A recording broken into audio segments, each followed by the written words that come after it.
Ahoy, mateys! Welcome to Podcasts of the Caribbean, a podcast covering the world of Pirates of the Caribbean, from the theme parks to the movies and everything in between. My name is Justin Helmer, and I will be your host on this voyage through the Caribbean. It'd be too late to alter course now, mateys.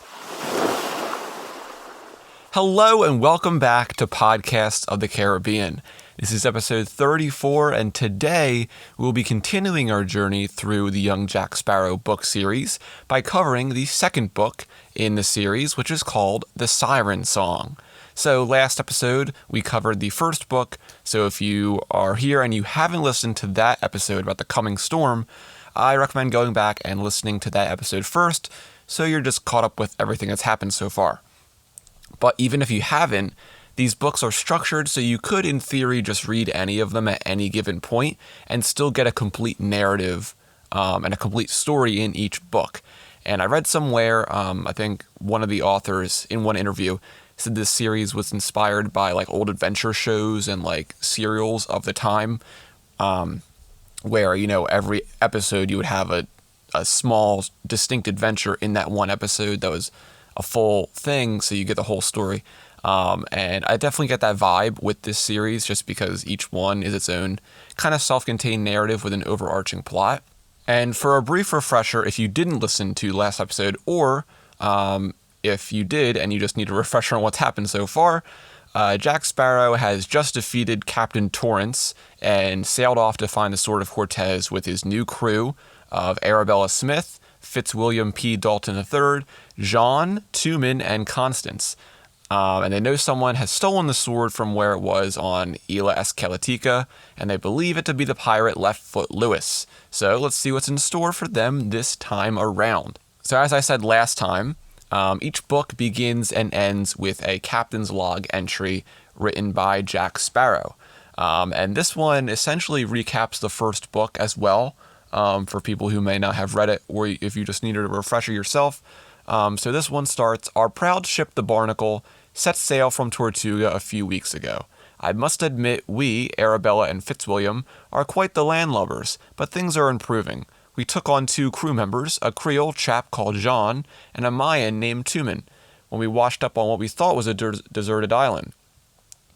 After a vicious storm, a raging beast of one, started by the dreaded Captain Torrance, incidentally. Alas, we also picked up Jean's raging beast of a cat, a creature he claims is actually his sister under a mystic's curse. I fought off and, of course, soon defeated the rampaging Captain Torrance, practically single-handedly, and found a whole lot of treasure. I cleverly deduced that the magnificent sword is now in the hands of the fearsome pirate Leftfoot Lewis, and we're making fair speed after him." So, as I said, this mainly summarizes the whole first book for people who potentially hadn't read it. But now it's time to actually dive into that was bad. Dive into the second Young Jack Sparrow book, The Siren Song. So the book starts with Jack addressing his crew on board the Barnacle. And we're going to read our first entry. If you weren't here last time, what I essentially do is I pretty much go through the whole book, but we're reading select entries from the book. We're not reading the whole thing, but let's keep going. So Jack begins, "As we all know," Jack Sparrow began, facing his crew, who stood before him on the deck of the Barnacle. "The diabolical pirate captain we are following lost his right foot in battle." Jack tossed a perfectly polished onyx stone around in his hands. It was the stone used as a glass eye by the legendary pirate Stone-Eyed Sam, and Jack had retrieved it from the lair in Sam's ruined pirate kingdom. Jack kept it with him at all times, as a memento of his most recent adventure. He thought it might make a nice piece of jewelry, maybe a necklace or something. He stuck the stone in his pocket as a swelling wave heeled the deck. Jack grabbed a line for balance, ducked as the mainsail jerked toward him, and then continued his story, hardly missing a beat. The captain, the notorious Leftfoot Lewis, swiftly slew his fearsome boatswain, quickly lopped off his foot, and had it expertly reapplied to his own leg by the ship's cook, the equally notorious pirate Silver, who, having recently sailed the high seas with a certain doctor, had henceforth become skilled in the art of limb replacement surgery. Only after said surgery was it evidence that Lewis, in his panic to get his appendage back, severed the wrong foot. Fitzwilliam P. Dalton III, Jack's aristocratic crewmate, laughed obnoxiously.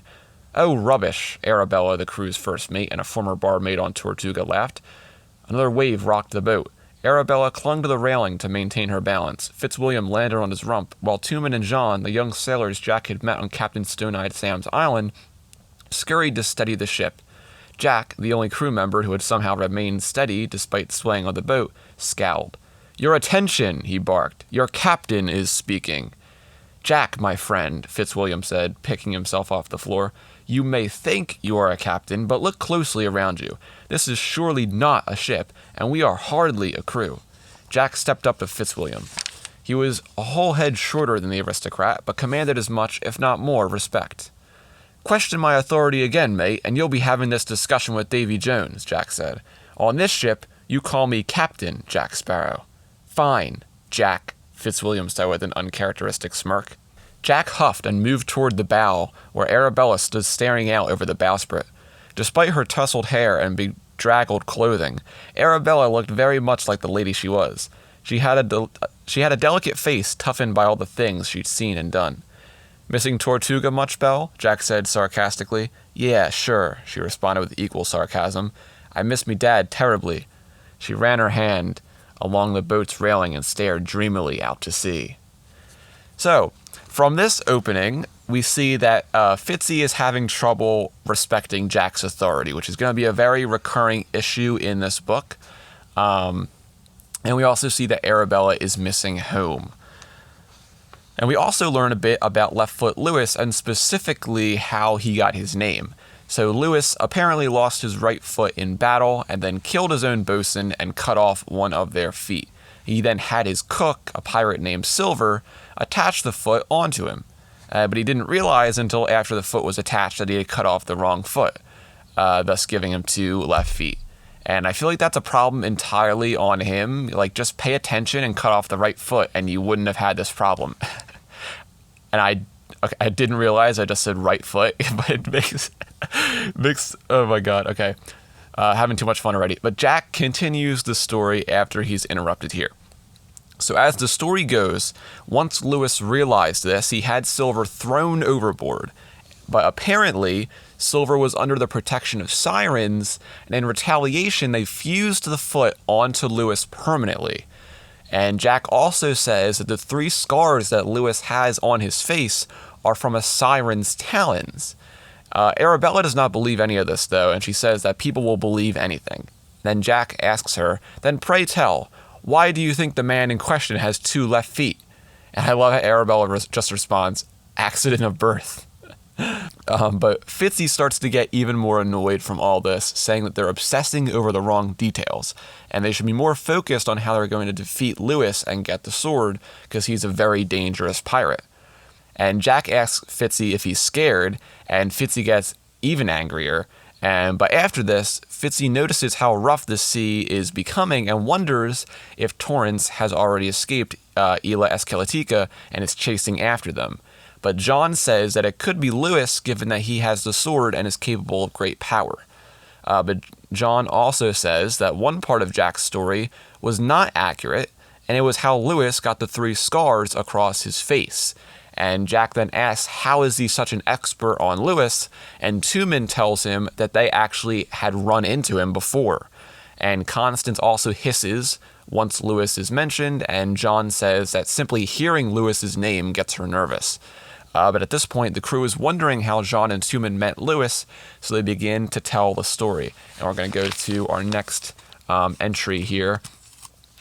So John says, "Not only did we meet him, we faced him in battle. We barely escaped with our lives." Tumen nodded. He is a fierce fighter. John petted Constance a moment. Then he glanced at Tumen as if he wanted his permission to tell the story. Tumen shrugged. "It was not quite a year ago," John said, leaning against the rail and holding Constance tightly in his arms. "We made port in Martinique, and we were unloading the cargo. Precious stuff, those spices. Worth their weight in gold, literally. And quite handy to have on hand in the kitchen." He scratched Constance on the chin. "Get on with it," Jack barked impatiently. "We were working with the longshore men at the docks," John explained. He put Constance back down on the deck, and she immediately licked her paws and began washing her face. They seemed a rough and rugged band. but they often are, so I thought no more about it. That work does tend to attract a harder lot, Fitzwilliam commented, nodding. How would you know? Jack asked. One whiff of the wharf and you'd probably faint. Would you let John speak? Arabella complained. Go on, John. So John continues, and he says, the sweat beating on our brows, trickling down our backs. We were nearing the end of the load, and I was making my way down the gangplank, balancing a trunk on my back. Constance, eager to see the town, I'm sure, she's always so curious about far-flung places, dashed between my feet. Jean fell, Tumen said. I rolled all the way down the gangplank, and then, this part is bad. The trunk crashed open when it hit the dock. Luckily, this trunk held none of the rare and precious spices we were carrying. It was part of the silk shipment, so I was relieved. Relieved to have dropped silk? Fitzwilliam asked. Silk doesn't break, Tumen explained. Still, anything ruined would come out of my miserly pay, Jean said. I wanted to gather up the fabric before it could get dirty or torn. I had already begun to collect the silk, Tumen said. But then all worries about my money flew out of my mind when I realized I'd fallen at the feet of the foreman. I would catch it for sure now. The foreman would complain to the owners, who would complain to my captain. They don't like their cargo spoiled, Tumen agreed. Understandably so, Fitzwilliam said. Jack opened his mouth to make a wisecrack comment to Fitz, but noticed a warning look from Arabella and kept quiet. Seeing as I had fallen next to the foreman's left boot, I thought the best course of action would be to move to the right, away from the towering brute. So I did, and slammed into another left foot. I had heard all the legends about the dreaded pirate with the 2 left feet, Jean said. I had no doubt as to his identity. Did he know that you knew? Arabella asked. And more importantly, did you know he knew that you knew? Jack added. You know? Tumen looked at Jack, confused. Lewis stared down at me, Jean continued. I gazed up at him, too afraid to move.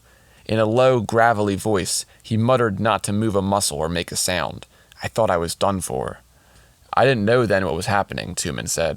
I cannot see that mad pirate allowing anyone to live who could identify him, Fitzwilliam said. However did you escape? John scooped up Constance and cradled her to his chest. With the help of my dear sister, Constance leaped into the air and tore her claws clear across Lewis's face. That gave me the chance to roll out from under his feet. It was she who saved me. And well she should, Fitzwilliam said. She was probably attempting to make up for the fact that it was her fault you were in such a predicament in the first place. I didn't blame her, Jean protested. And she scratched him so badly, he still bears those scars today. So perhaps sirens were involved in the fusing of the flesh, but none. It was my sister who marked him. What happened next? Arabella asked, completely absorbed in the story. I shoved him backward, John said, hard as I could. His wig had slipped off when Constance had lunged for him, and there it was, his famous bright red hair for all to see. I let out a cry of warning, Tumen says. Our crew swarmed to the railing. That was when everyone aboard our ship realized Leftfoot Lewis had done away with the real foreman and the real crew. It was his own shipmates unloading and stealing our cargo. Clever chap, Jack said with a smile. Our brave and loyal shipmates piled out of every nook and cranny of the ship and threw themselves into the melee, Jean said. It was awful, knives flashing, fists flying. Then Leftfoot Lewis ripped open his shirt to display his thick chest, covered with strange tattoos that looked like quill markings. He pointed to me and Tumen. We were fighting side by side, Tumen said. And he shouted that he's finished 1,000 men and has a marking on his chest for each one. He swore we would regret that day. He was going to find us, slaughter us, and he would skin my dear Constance alive. Constance's fur puffed out, and she hissed again. And we'll skip ahead really quick, and Jean says, Lewis managed to take out 2 members of our faithful crew and escape. We have lived in fear of him ever since. So throughout that story, we learn a lot about Jean and Tumen, but also about Leftfoot Lewis and how he actually got the scars on his face. It was actually Constance who was responsible for it. And we also learn from this that Leftfoot Lewis is a pretty violent pirate, and definitely someone you wouldn't want to come across, or cross as well. After Jean and Tumen finish their story, Jack notices that Arabella is suffering from a bit of seasickness. Before they have a chance to do anything about that, they hear a sound coming from the water. So we go back into the book, and it says, before they could press Arabella any further, a faint ghostly sound wafted out of the water. It held the crew, with the exception of Jack, frozen for a moment. Then, suddenly as it arrived, the sound floated out over the sea once more. The crew stirred, as if they were emerging from a dream. The barnacle began to rock violently, and when the crew looked up, they saw before them a tall mountain of an island. Where did that come from? Jack asked. I can assure you, Tumen said, looking up from his navigational tools, that island was not there a moment ago. So out of nowhere, a mysterious island appears in the distance. But if you listen to the passage I just read, there was something weird that happened. So everyone on the ship froze while the mysterious sound was playing, but Jack was not affected. And once the sound disappeared, the crew went back to normal. Pay attention to this, as it will become very important later, specifically as to why Jack was the only one not affected. But Fitzy looks at the island in his spyglass, and he sees that there is a mist that is clouding around the island and making it seem like it's only half real. But Jack gives the order to sail toward the island, and Fitzy immediately disagrees with him once again. But since Jack is captain, he eventually just gives up.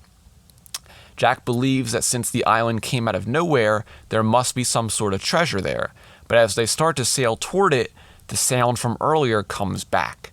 And Jack can't stand the sound of it, but Arabella says it's beautiful, which gives us the illusion that not everything is as it seems here.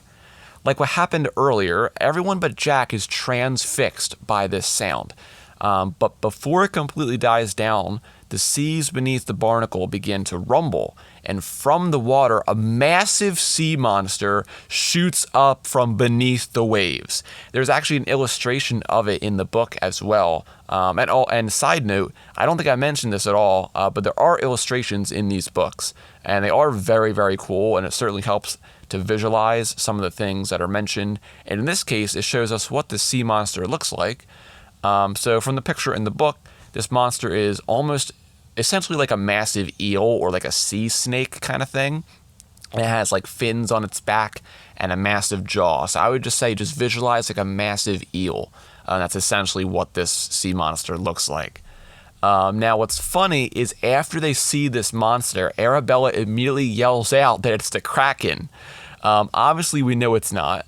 But Tumen tells her the Kraken is much larger, has tentacles, and smells like death.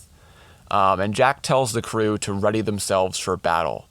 And the sea monster immediately begins to try and destroy the barnacle, and Jack is able to very quickly stab his sword into one of its eyes. And at the same time, Fitzy stabs the monster on its side. So they do that at the same time, and there's also this pink fluid that seeps out of the eye where Jack stabs it, which is pretty gross. But after it recovers from this, it stands up in the water, towering over the barnacle, and begins to lunge toward the ship. And then Jack then jumps onto the railing and does yet another of what I call certified Jack Sparrow moments. And so as the monster gets close enough, Jack jumps off the ship and lands on its body, and he grabs the fins to hold on. So he's essentially riding this sea monster on its back. And so his whole plan is to get the ship away from the monster, as Jack is essentially just playing with it. He's standing in a specific spot where the monster can't reach him.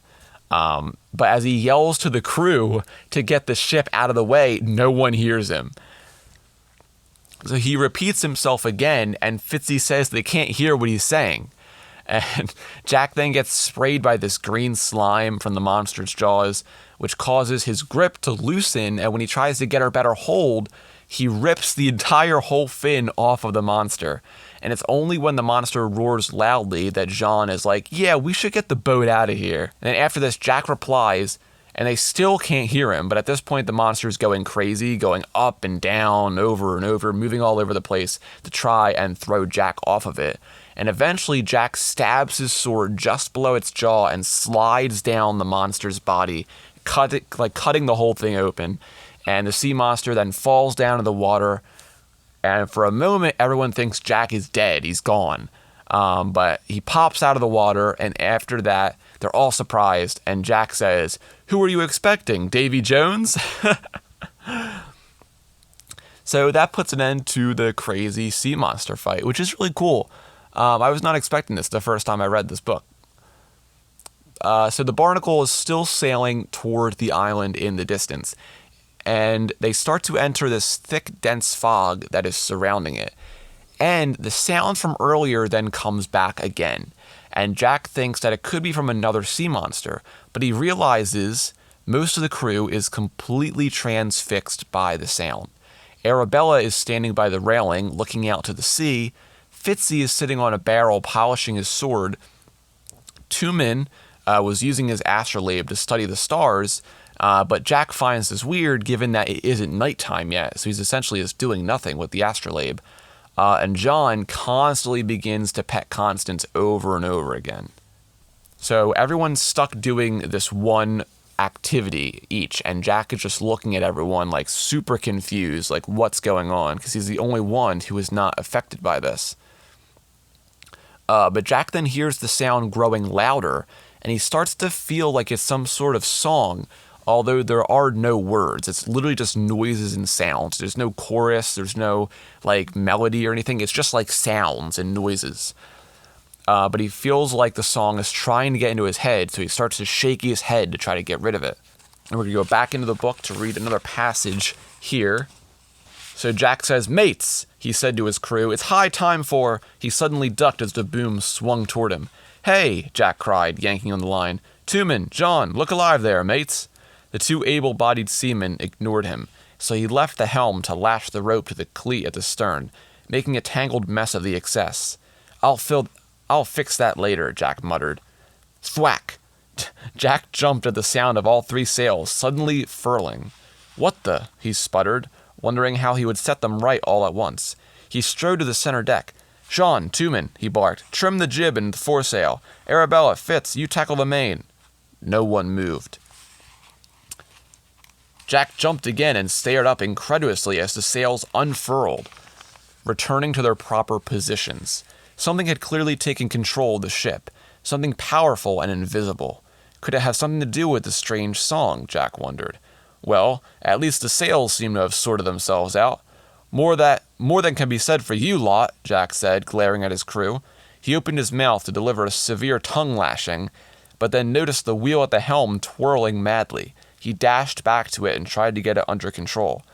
"A little help would be nice," he called. No response. He turned his back on the deck in order to face the wheel directly, struggling with it. It suddenly seemed to have a mind of its own. Every time he yanked it in one way, it yanked itself back the other. He had the oddest feeling that someone was under the ship, pulling on the rudder, forcing the wheel to guide the ship away from the island on the horizon.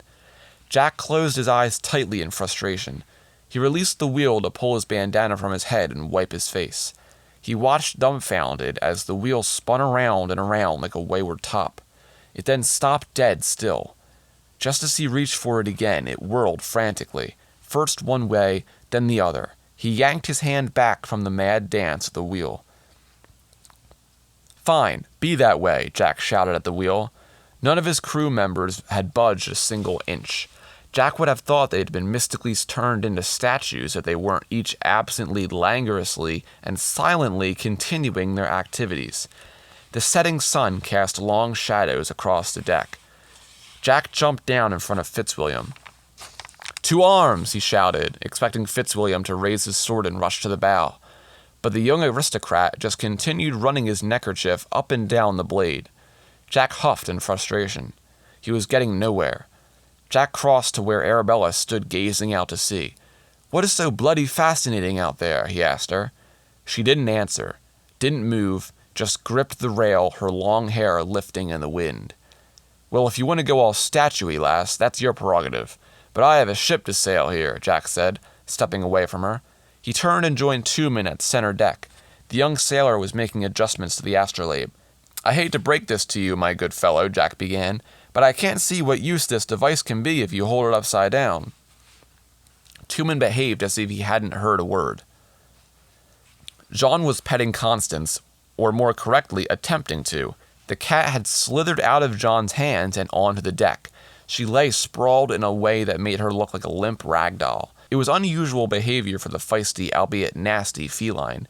Yet Jean's hands continued to move as if he were still holding her, rising and falling, rising and falling. "What is wrong with you lot? Have you forgotten that we were just minutes ago nearly killed by a sea beast? Step up now. These are dangerous waters," Jack barked. Jack took a step toward them, but suddenly the song that had been blaring seemed to shift pitch and become much softer. Then Arabella shivered, Jean clasped his hands together, Tumen stopped manipulating the astrolabe, and Fitzwilliam's polishing slowed to a halt. So Jack easily discerns that something is very wrong with whatever this song is. So the song quiets down for a moment, and everyone just goes back to normal, which is great. But then it starts up again, and everyone then becomes transfixed once again. The boom then swings around, the lines untie themselves, and Jack is left to do everything on the ship himself. And he realizes that whatever entity had taken control of the ship didn't want them to go toward the island, as he sees they're now sailing away from it. So given this, Jack wants to see where they're now headed. So he pulls out his compass, and he realizes that it's not working right. So it's spinning in all sorts of directions, and essentially kind of like how it works for most of Dead Man's Chest for Jack, where it's just spinning constantly. And then Jack checks the standing compass on the ship, but even that one is doing the same thing. He then sees that everyone has fallen asleep, given that night is approaching. So we then pick up the next morning, and we see that Jack did not sleep at all. So he was up all night, given that he was the only person capable of doing anything currently. So Jack then walks over to Fitzy and yells into his ear, which wakes him up. And everyone then is woken up, and for a good moment, everything's normal again. The crew are talking, Tumen is on the wheel, and it seems everything is fine.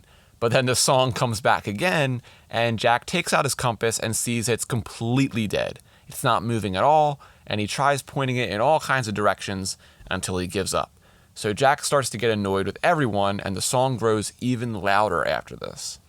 And we're going to go back into the book for the next passage here. So Fitzwilliam says to Jack, "I am beginning to question why we are even here." "Pardon me, Fitzy," Jack said, "but was it not you who demanded passage aboard this ship? Was it not you who vied for your right to sail with us?" Fitzwilliam rolled his eyes. "I guess the intermittent spells of waves we've been encountering have rocked the little sense you may have had right out of that priceless head of yours, eh, lad?" "I warned you once. I shall not warn you again," Fitzwilliam said. "Do not insult my honor or that of my family." "A bit touchy this morning, aren't we?" Jack said. "You ask me. I'm the one who should be suffering from a foul disposition. I've had no sleep, and my charges sat staring into space as the ship went mad around me." "A ship can't go mad," John scoffed from the rail. "I beg to differ," Jack said, spinning around to address John. "And if you had managed to stay awake last night, you'd know precisely what this ship had gotten up to. Now, can't we please just get back to planning the mission?" Jack said, clasping his hands together and bowing forward. "Mission," Fitzwilliam repeated disdainfully. "This is a fool's errand at best." "How's that?" Jack turned on his heel to face Fitzwilliam. "As this is my mission, I believe you are calling me a fool." Fitzwilliam shrugged. "So be it." Jack took a step toward the tall boy. "May I remind you yet again, aristobrat? You begged to come aboard, insisted upon it, and you were as eager to reunite the sword with its sheath as any one of us."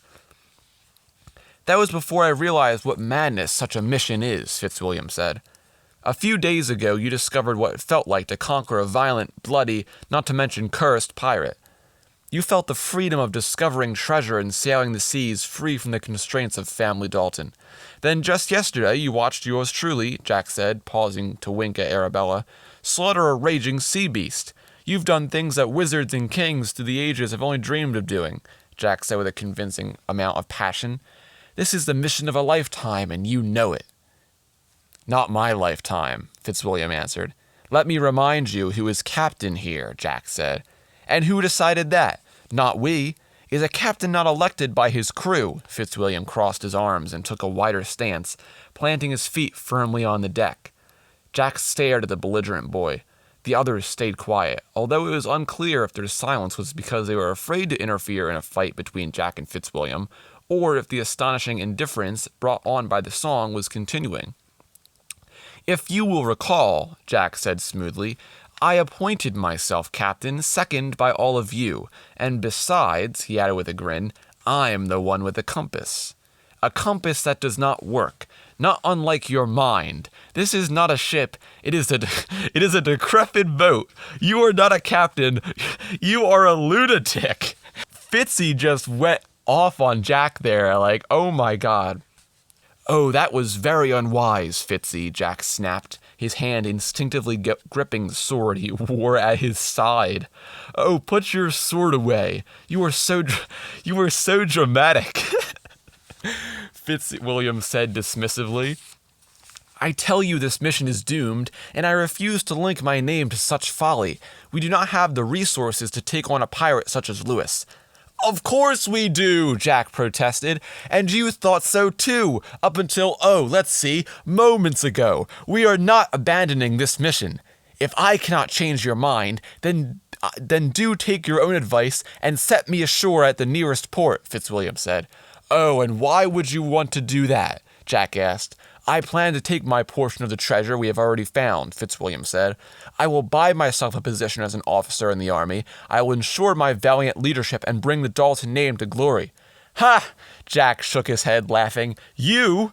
First of all, friend, let's face it. You're not exactly, shall I put it, leader material. Not to mention that you're here with us because you were running from that very life," Jack said. "Now who's the lunatic?" Jack whispered to Arabella. "How dare you impugn my honor?" Fitzwilliam unsheathed his sword in a swift move. "Impugning? There's no impugning going on here. What are you talking about?" Jack said. "You will guide this boat to a port," Fitzwilliam said, his voice growing hard, "where I shall disembark." "Look, Fitzy, it's not like I'm desperate to keep you," Jack said mildly, waving his sword around carelessly. "You're not so much of a sailor, but out of very principle, I do not take orders from my crew. Besides, I am not taking a detour from Lewis's trail to drop you off." "You will do as I say." "No, I won't," Jack said. "I repeat, sir, you will do as I wish or pay the price." "You forget yourself, sir," Jack said mockingly. "Let me remind you again, despite your protests, I am in fact captain here, and on board ship, the captain's decisions are law." Fitzwilliam charged forward and lunged at Jack. Jack nimbly leapt up onto the gunwale and grabbed the rat lines leading to the crow's nest. Missing his target, Fitzwilliam stumbled. Jack gripped the ropes and swung around the rat lines, landing a hard kick onto the tall boy's backside. He toppled into the mainmast, hitting his head hard against the wood, and crumpled to the deck. "Oh my," Arabella exclaimed, but she didn't move from the helm. "Sorry about that, Fitzy," Jack said, leaping down from the rat lines to land beside the unconscious boy. "But you gave me no choice." Jack propped Fitzwilliam up against the mainmast and lashed him to it, taking care that all his knots were secure and proper. "Now you'll go nowhere," he said as he wiped his hands together, an indication of a job finished and well done. Constance crept back onto the deck and delicately sniffed Fitzwilliam. "Glad that's taken care of," Jack said, clasping his hands together briskly. Maybe he'll talk more sense when he comes to. You know how these Ristos are, all vapors and fits of madness." "I agree," Tumen said. "Why, thank you, my friend," Jack said, smiling. "No, I agree with Fitz," Tumen replied, never taking his eyes from the astrolabe, which he held up as if he were reading a night sky, despite the bright sun blazing down on them. "Me too," Sean said. Constance yowled, presumably in agreement. And also, by the way, I was not expecting to get so impassioned during that argument, but I feel like it was only right to kind of act it out as it would have actually happened. But also, I had a lot of fun reading that part. I had a lot of fun reading that passage. You could probably tell from the amount of times I was trying to hold back my laughter so many times reading that. You have no idea. That was great. Okay, let's continue though. So the song continues, and Jack is very angry at this point, especially after the argument he just had with Fitzy. He yells out about the noise and how he wants it to stop, and John asks who he is yelling at. Jack says he's referring to the song, but John says to him that he hears nothing. And Tumen also hears nothing, and Jack asks Arabella, but she also doesn't hear it. Instead, she only hears the sounds of the wind and the waves. And somehow this also moves her to tears. So Jean then says to Jack that the insanity of the mission is getting to him. He continues and says that there are more important things in life than the Sword of Cortes, and Tumen agrees with him. Jack reinforces to them the reasons they are looking for the sword, and if you have forgotten, they are, number 1, for great power, number 2, the ability to rule towns and countries, and 3, it will bring great wealth and fortune, along with what Jack says is the greatest wealth of all, freedom. Jean then says a much worthier cause would be to head to Teodalma's shack and reverse the curse on his sister. He starts to demand Jack to do this, just like Fitzy was doing earlier. But before Jean can set a course for Teodalma, Tumen interrupts and tells them they'll be going back to the Yucatan so he can return home. So Jean and Tumen then begin to fight, turning the wheel back and forth, which keeps swinging the boom into Jack. And Jack eventually makes his way to the wheel, and he sees a weird gleam in Jean's eyes. And now that he has no other choice, Jack knocks out Jean and Tumen and ties them both to the mast along with Fitzy. After this, the fog from earlier returns, and Jack quickly notices large green fins above the surface for a brief second before they disappear. He thinks they're from another sea monster, but they were far too small. And once the fog clears, Jack sees the island mysteriously appear once again in front of them. So at this point, Fitzy, Jean, and Tumen are all tied to the mast, and they are all angry and wanting their own motive. And Jack then goes over to Arabella, who is still looking out to the sea. Then the song begins to get louder again, and Tumen and Jean begin to fall limp, and they begin to sway along to the song. They're still wanting to do their proposed goals, but they're way more calm about it at this point. They're not yelling anymore. Then Constance, a cat, by the way, in case you've forgotten, stands up on 2 legs and walks to the galley. On 2 legs, like a human. Once Jack fixes the jib, he then makes his way over to Arabella, who is still looking out to sea. So now we've kind of gone through everyone. We haven't gone to Arabella yet, so let's see what's up with her. So let's go back into the book here. So Jack asks her, "Are you going to say anything today, Belle?" Silence. He waved his hands frantically in front of her face. "Hello there," he yelled, exasperated. Gesturing to the subdued crew, he said, "Even if this lot here does not want to complete this mission, it's still you and I, lass. You and I who decided to do this. You and I who found the scabbard. You and I who secured the barnacle and set sail and defeated Torrance. It's you and I who are going to find this blasted sword and keep it out of the hands of thieves, pirates, and most of all, Davy Jones. And it's you and I who will be free to do whatever we wish with its power." "It doesn't matter," Arabella's voice trailed off. "None of it matters." Before Jack could respond, he was distracted by Constance, back on deck from the galley. He shook his head in disbelief. "What do you mean, none of it matters?" he asked. "All of it matters. Every last blasted moment of it. We're partners, me and you. You said so yourself the night we met." Constance looked over her shoulder at Jack and Arabella and let out a snarky meow. Jack's eyes widened as he watched the cat walk 2-legged over to the cup of tea Arabella had left beside the stovepipe the day before everything went crazy on the ship. Constance leaned forward, still balancing on her hind legs, and tried to lift the cup with her paws. Over and over she made the attempt, letting out annoyed mews at her inability to grasp the handle of the cup. "Of all the odd things I've seen in my day, this is up there," Jack muttered. He walked over to Constance, who was now trying to steer the ship's wheel. He scooped her up and tied her to the mast as well, right beside John. The cat's mewing joined the rest of the crew in forming a painfully off-key symphony of groans. All the while, the melody coming off the sea rose and fell. The rhythm of the song seemed to match the swell of the waves, the pitch of the ship. Jack peered up at the sails, then out to sea. Through the haze of gray fog rolling off the island, he again spotted several green fins. As they dropped just below the surface, he gripped his sword, preparing for the worst. Another attack by a vicious beast. but he also thought the fins could just as easily belong to some kind of large fish. The fog began to wrap around the ship, and Jack noticed that they were closer than ever to the dark island that kept appearing. Jack stomped to the helm. Then he whirled to glare at the 3 boys and the cat tied to the mast. He cocked his head as he watched their antics. Clearly it wasn't the song that had driven them mad. But why wasn't he affected? And why not Arabella? Or was it affecting her? He turned to face the barmaid, who was still staring out to sea. "I don't know what your problem is, Lady Misery," he said, "but at least you're not trying to change the course of the mission." "Jack, I want my mother." Jack stared at her, surprised. "The lady speaks." He furrowed his brow. "But she speaks nonsense." "I do, Jack. I want to be with my mother." Arabella finally pulled her gaze from the sea and faced him, her eyes wild. "Your mother, eh?" Jack raised an eyebrow. "Well, best schedule a visit to the graveyard, dear. Everyone in Tortuga knows your mum is dead." "If death is the only way for us to be reunited, then so be it." Jack watched, stunned, as Arabella gripped the railing, hoisted herself up, and turned to him.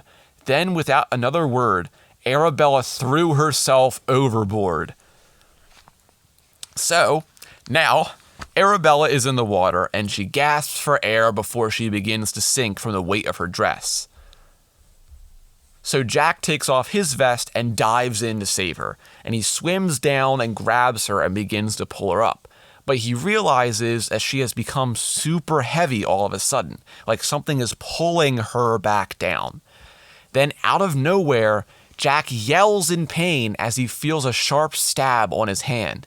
He lets go of Arabella because of this, and Jack looks past the blood and down on his hand and sees teeth marks there. He then dives back down to save Arabella, and once he's able to grab her and swim back up, he does see there is something pulling her back down. And as he tries to strengthen his grip, he comes face to face with a mermaid. And this is actually really incredible because this is, of course, the first appearance of mermaids in the Pirates of the Caribbean franchise. Because, of course, we wouldn't see them in the movies until On Stranger Tides in 2011. And if you remember, this book came out in 2006. So this is the first mermaid appearance in the Pirates franchise, which is really cool.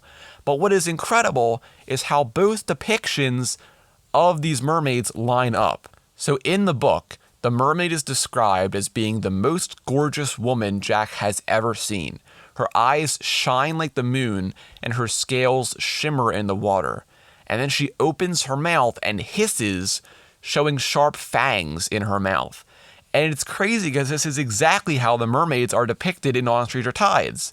You know, in On Stranger Tides, if you remember, you know, when Tamara comes up to seduce Scrum in that scene, she's like super beautiful and everything like that. And then once she brings Scrum down into the water, then the more like fish creature-like appearance comes out. The scales begin to show more, and the fangs come out. And it's really crazy how both the mermaids in this book and On Stranger Tides have the same like description, and how they both ended up being the same is pretty crazy because this is way before like On Stranger Tides was ever conceptualized. But of course, you know, it's not like people who were working on Stranger Tides were reading this book to get the description of mermaids. So it's just like a very crazy coincidence that they both line up.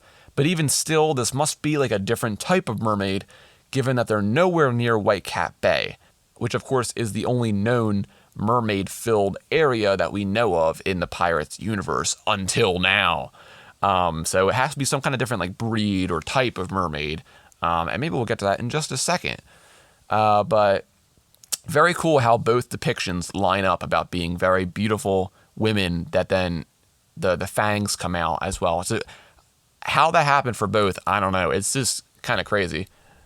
We also get an explanation about these mermaids here. So in the book, it says that many tales tell of mermaids that are sweet and innocent, but there are others about sinister mermaids that aligned themselves with the sirens. So with this information, Do we think that the Whitecap Bay mermaids are also aligned with the sirens, given that they are also dangerous and sinister in a way?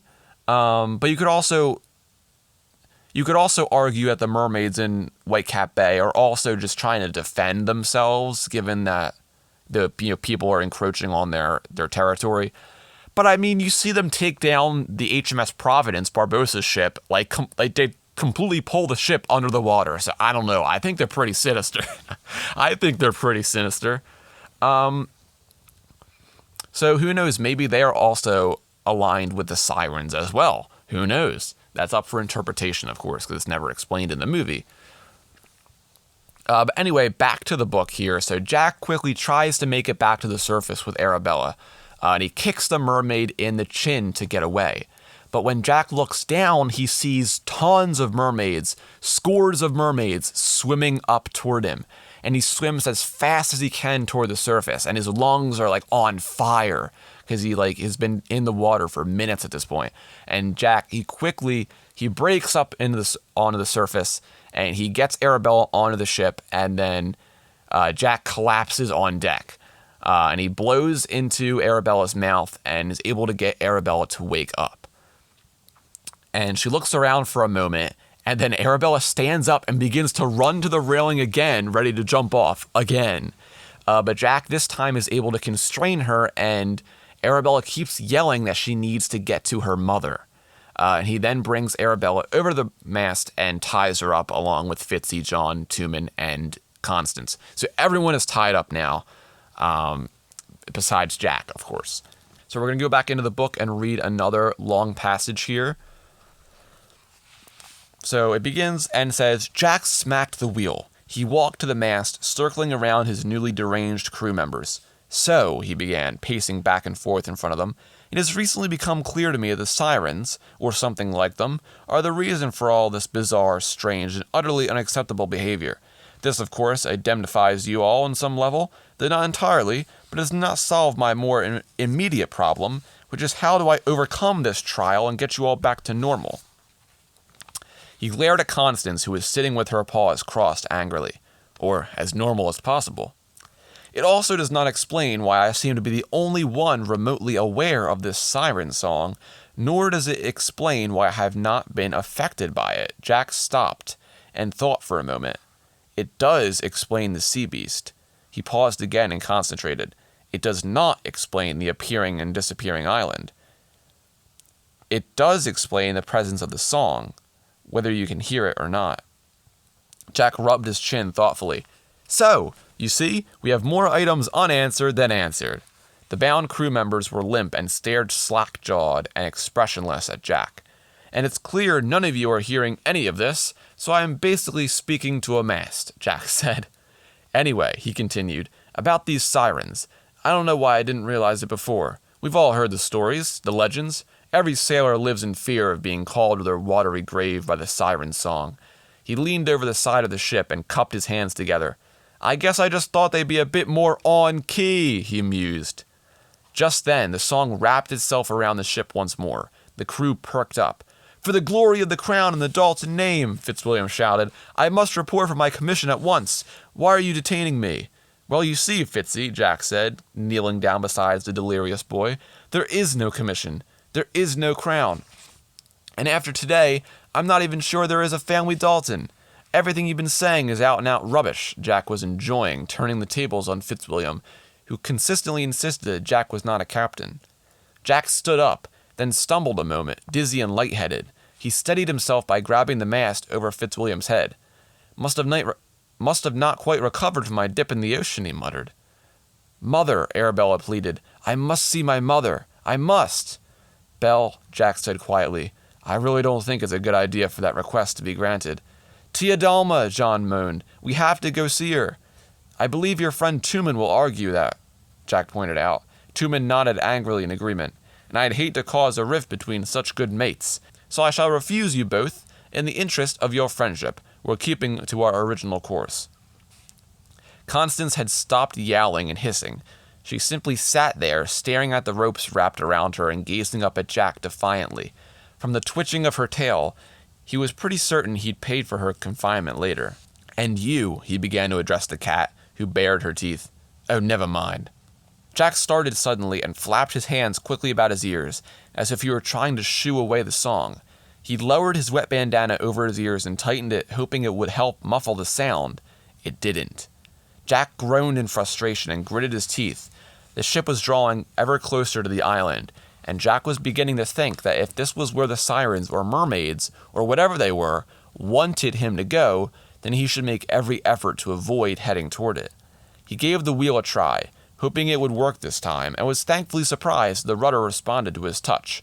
"Okay now, Scaly Tails," he shouted out to the sea. "Thank you for your hospitality. So glad you'd like us all to stick around your strange disappearing island. But sorry, it's getting late. Must be going, savvy?" Peering at the instruments, he realized that although the compass seemed to be working, he had no idea which way to guide the barnacle. The boat had been pulled in so many directions between here and there, between the first encounter with the sea beast and now, that he had no idea where he was. Further, with his crew tied to the mast, he'd have no help adjusting the sails to catch the wind. He thought that once the starry night appeared, Tumen would be able to help him with navigating. Then he looked over at Tumen, who was drooling all over himself and stuttering, "Home, home." "No help there," Jack said. "Well, actually, thinking about it more carefully, this can't really be all that hard. All I truly want to do is get out of here. It doesn't matter where I wind up, as long as it's far from the sea beast and the scaly tails." As Jack tried to figure out how to maneuver the boat away from the island, the song grew even louder, filling Jack's head completely. It was nearly impossible for him to think of a plan, a direction to take. Any thought he had was crowded out by the wailing of the song and the shouting of his crew. "All right, that's it!" Jack stalked away from the wheel. "I've had it with all of you!" Jack shouted. Turning to his crew, he continued through gritted teeth, "And I do mean all of you!" There was only one thing to do. He had to face the creatures who were tormenting him and entrancing his crew. One way or another, he had to stop the singing. That was the only way he'd be able to break the hold over his ship and his mates. If the Scaly Tails were too cowardly to come to him, then he'd be more than willing to join them on their turf. He strode to the prow of the ship and planted one foot on the bowsprit. "All right, Scaly Tails," he bellowed out to sea. "I know who you are. I know the game you're playing. I'm ready to fight for my crew. So come out and play with old Captain Jack Sparrow." Sudden silence. Then Jack heard the lapping of gentle waves against the hull of his ship. Finally, a delicate, pale hand broke the water. A finger was lifted and it beckoned Jack into the sea. So Jack dives into the water and feels a powerful current sweep over him, dragging him down farther and farther. And after a long trip, Jack falls into an underwater cavern. And he thought he was at the bottom of the sea, but there was air in the cave as well, making Jack not sure where he was. So he begins to make his way through this cave, and he runs into 3 mermaids with blue tails in the center of the cave. All 3 of them are sitting on top of a large rock, and Jack sees that there are hundreds of mermaids with green tails in the shallow water around them. And he also sees a dozen red-tailed mermaids in the corner of the cave. And now this part is really interesting. And instead of summarizing it, I'm just going to read the entire thing in full. So this is going to be a long passage, strap in. This is very interesting stuff. I don't want to miss out on any of it. So we're going to just read the whole thing. Here we go. So Jack says, "All these beautiful mermaids," he smiled, "creatures of legends and lore, right in front of me. What an exciting adventure indeed," he murmured. Then he straightened his back and quickly reminded himself that these women were the enemy. "Welcome," the 3 blue-finned mermaids said in unison. "Nice harmony there," Jack commented. "I just hope you don't start up all those choruses again." "I don't think I can take any more of that bit. Nice place you've got here," Jack says, admiring the dripping cave. "Where exactly are we?" "We are beneath the island that is here, but is not here," the 3 replied. "Come again?" "The place that resides in Davy Jones' locker, but also rises to the air above the sea. You saw this island, and you wish to explore it. You are a courageous one," the blue-finned mermaids said together. Not many have dared explore Isla Serena, and fewer still have been invited to meet us in our lair. You intrigue us."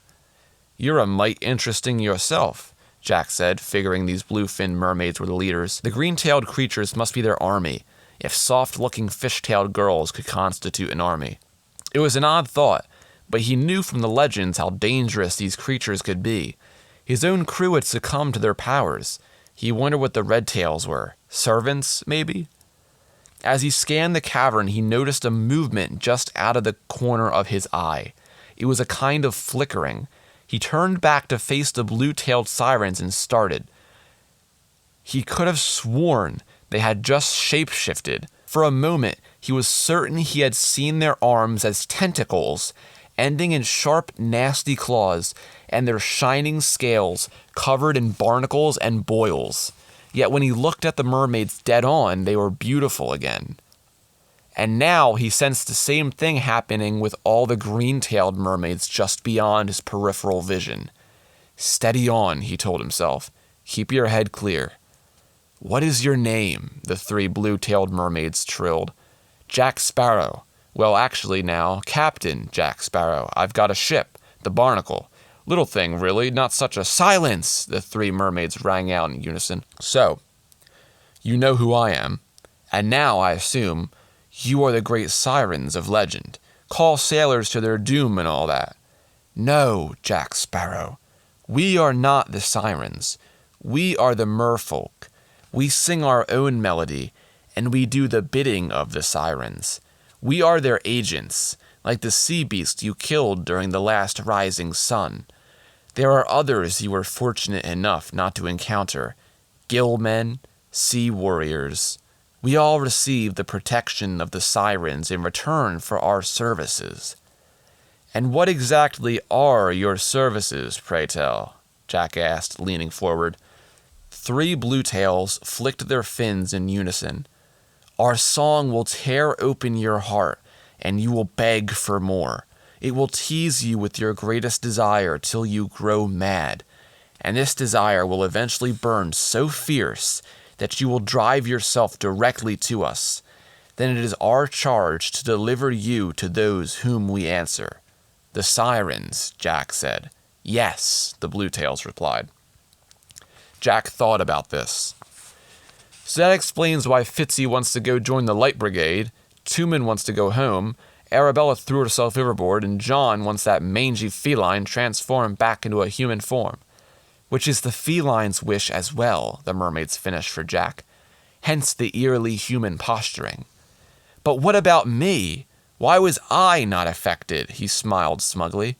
"I guess it's likely because you fancy me," Jack said, smiling and tugging at his shirt collar. "Can't really say I blame you, ladies," Jack continued, examining his dirty fingernails proudly in an attempt to look nonchalant. Then he reminded himself these ladies were not his friends. "But you were affected, Jack Sparrow. Remember what you desire most." "You were following what you desire most," they responded. This was not clear to Jack, who shook his head in confusion. "Your greatest desire," all the mermaids in the cavern crooned.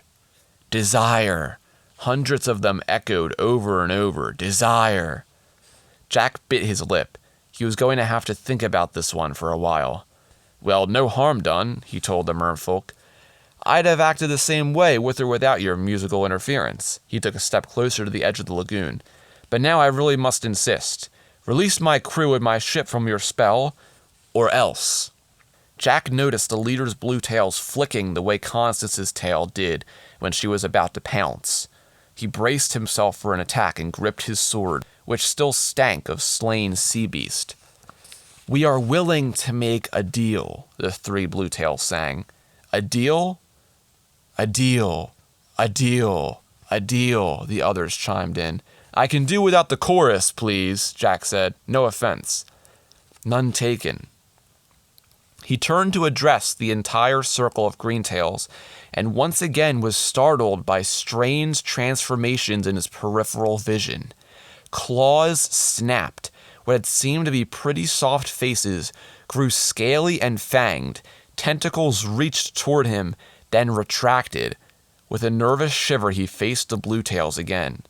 "You were saying?" he said, his voice a little shaky. "We will let you and your crew continue unimpeded on one condition. You must offer to us the greatest treasure you will ever obtain." Jack flinched. He already considered the Sword of Cortes as good as his. The prospect of cutting this deal so he was free to search for the sword just to lose it again to the Sirens was unthinkable. "I'm afraid on that I shall have to disappoint you," he told them. "I see no profit in going through all the trouble of finding the Sword of Cortes, risking the life of my crew, not to mention my own, endure great hardship and face who knows what obstacles just to turn it over to you lot." He shook his head. "We'll have to do a bit more negotiating, my dears. The Sword of Cortes is not a treasure I'm going to part with." All the mermaids in the cavern laughed, their amused voices trilling. The sound was echoing so loudly in the huge cavern that Jack had to force himself not to cover his ears. "Not all treasure is silver and gold, Jack Sparrow," the Bluetail said. Jack wondered why these supernatural types always found the need to speak in riddles. He could hardly figure out what his greatest desire was, and now he was challenged to come up with the thing that would be the greatest treasure he'd ever obtain. And that only to barter it away in order that he and his crew could sail on, in search of the treasure he desired most, which he'd have to return to the merfolk once it was procured. It was all so confusing. "Well," Jack said, "if it's not silver and gold you're looking for, then it can't be that important. I accept your offer," Jack said. All the mermaids below Isla Serena hissed. "Then we have made a deal," the Bluetails sang. "Great then. Be on my way now," Jack said. "Can any one of you be a lady and show me the way out?" he asked, winking at a particularly cute redtail who smiled back. "Before we release you, we require collateral," the Bluetails countered. "Sorry, Scalytails. Got nothing on me but this old sword, my boots, and old Stone-Eyed Sam's stone eye." The coven gasped. "We will take the eye." Jack shrugged. He'd taken it as a souvenir of his last adventure, but it didn't have any value beyond the sentimental. And Jack Sparrow was anything but sentimental. He held out the stone that was once set in the skull of the pirate Stone-Eyed Sam and dropped it neatly into one of the Bluetails' hands. The mermaid smiled with pleasure. "Very well. We will hold this stone until you return to deliver it to us your most prized treasure." Jack shrugged. "Okay then," he said. These mermaids were not quite as clever as they thought they were. The mermaids grinned at Jack as though they could read his thoughts. A sudden shiver shot up Jack's spine. Their identical smiles unnerved him. He shook off the strange feeling of doom. "Jack Sparrow," the Bluetails said, then paused. Jack stared at them, waiting. "You are free to go," they finished, laughing. "Free, free, free," the rest of the coven repeated, as the word echoed throughout the cavern. Jack felt a hot rush of blood go to his head. Free. Freedom was what Jack treasured most. It was why he couldn't be enslaved by the mermaid's song. It was also what he had just bartered away. The evil cackling resounded through the cavern as the Green-Tail's head emerged from the water.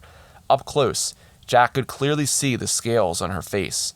She reached out and led Jack to the funnel of the whirlpool that he had brought Jack down to their lair. The Green-Tail blew Jack a mocking kiss, then guided him back into the whirlpool where he was instantly sucked back up to the surface. He popped his head out of the water and quickly found the barnacle. He turned to catch one more glimpse of Isla Serena, but it was already vanishing. He felt the deep, sudden pain of regret. He knew the next time he saw the island, he would be imprisoned there, possibly forever. He swallowed hard and dragged himself back aboard the barnacle. Okay, so a lot just happened there. So for a brief recap, the reason Jack wasn't being affected by the song is because he was already following his greatest desire, which of course, as we know, is freedom. Jack actually says this earlier when he's telling the crew the reasons they're looking for the Sword of Cortes. And as we know, Jack values freedom above everything else. This is true in this book. It's true in his later life through the movies. Jack will do anything to remain free. And he's too young to realize what that means until it's too late. And while he does barter his freedom away to these mermaids, it does say in the book at the end of the chapter that he would be imprisoned if he ever returned to Isla Serena. So I assume he just has to steer clear of this place and he'll never have any issues, which I guess isn't terribly bad, but I love the whole vibe of the cavern and also the shape-shifting that Jack notices in his peripheral visions. And it isn't shown at all besides the few mentions of what I read, but it seems these mermaids have another more terrifying look when they're not being seen by humans. So once Jack returns to the barnacle, he sees everyone has returned to normal. Jack begins to untie them, and Fitzy asks who tied them to the mast, and Jack tells them that it was for their own safety. Arabella notices that her and Jack's clothes are both wet, and he asks him what happened. Jack tells her he had business underwater, and she was looking for something she thought could be found in the sea. John then says he's having trouble setting their course, and Fitzy takes this opportunity to yell at Jack again. "You," Fitzwilliam pointed at Jack accusingly, "you have gotten us off course, you have tied us to a mast, and you almost had us killed, first by a notorious pirate, and then by a raging sea beast." "Don't forget the mermaids," Jack said. "What mermaids do you speak of?" Fitzwilliam asked. "Never mind that," Jack said. "Now, please make your point and make it quickly." "My point is," Fitzwilliam began, "that this mission is a sham. You are not a captain." I know, Jack finished for him. Fitzwilliam opened the chest on the deck where the crew kept their most precious treasures, including the scabbard that belonged to the Sword of Cortes. He waved the scabbard in Jack's face and said, "For all we know, there is absolutely nothing different about this scabbard than any other." Fitzwilliam angrily threw the scabbard to the deck. The crew watched in wonder as the scabbard spun around and gained momentum instead of losing it. It began to waver a bit and then steadied itself in one direction. Jack and Fitzwilliam looked at each other. "Okay," Jack said, pulling out his compass, which, like everything else in the ship, was again in working order. "Well, the scabbard is not pointing north, but it is pointing in a consistent direction," Arabella said. Each time she tried to move the scabbard, it sprang back to the position it had set itself in. "Which can only mean," Fitzwilliam said. "The scabbard is acting as a compass," Tumen added. "And there's only one thing I can think of it could be pointing toward," John said. "The Sword of Cortes," Jack shouted triumphantly. "Crew, set it that away, Sword of Cortes. We are about to become very rich, very powerful." He paused and thought for a moment. Then he smiled and finished. "And very free." And that concludes the second book in the series. And of course, we have one last little bit left, and that's the last captain's log entry at the end here. So this goes and says, "I am now one of the few men to ever match wits with the Siren's mermaids and live to tell the tale. This bit about returning to them to give up my freedom has me a little concerned, though not entirely. After all, I am Captain Jack Sparrow, and Captain Jack Sparrow can find his way out of any mess. So for now, we're back on course, thanks to my brilliant, clever, quick-thinking action to throw the sheath of the Sword of Cortes to the ground, which I knew would cause it to act as a compass. Now there is nothing to stand between us in finding Lewis and the sword." And that finally brings us to the end of Book 2 in the Young Jack Sparrow series, The Siren Song. I think this one's really cool and has a neat, mysterious vibe to it. But next time, we'll be covering Book 3, which of course is called The Pirate Chase. So I hope you will join me then when we talk about that book. And I know how I said on the last episode that these episodes would be a bit shorter than normal, but this episode before editing is 76 minutes, so I guess it'll just be normal like that at this point, I guess. I don't know. But thank you so much for listening. It means a lot to me that you're all here and listening to these books. I'm very excited to be getting through these. I've been waiting a long time to talk about these on the podcast, and I know a lot of people out there really are excited to listen to me talk about these books. So thank you for listening. Thank you everyone who has ever rated or reviewed the podcast on whatever platform you listen on. It still blows my mind that people are actually listening to this podcast. But yeah, I'll see you next time for Book 3, The Pirate Chase. So I'll see you then. Take care.